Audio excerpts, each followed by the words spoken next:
हे guys, good morning, Radhe Radhe, Sat Shri अकाल। तो आज बना रहे हैं कुछ स्पेशल।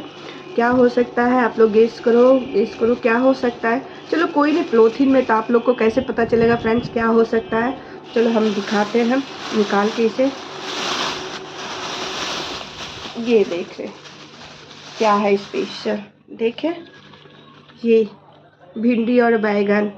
वैसे ना गाइज, ये सफ़ेद वाला ना बैगन बहुत ही टेस्टी लगता है इसका सब्जी। वैसे हम आज सब्जी चावल प्रेशर कुकर में इसका सब्जी बनाएंगे। बहुत ही टेस्टी लगता है, यम्मी लगता है खाने में, चावल के साथ अच्छा लगता है। और मार्केट में अगर गाइज मिले तो आप सफ़ेद वाला बैगन लाए, इसका सब्जी बनाए, ट्राई करें, बहुत ही टेस्टी लगता है, यम्मी लगता है। और एक चीज़ और बना रहे हैं फ्रेंड्स, ये भिंडी का स्टेप बनाएंगे।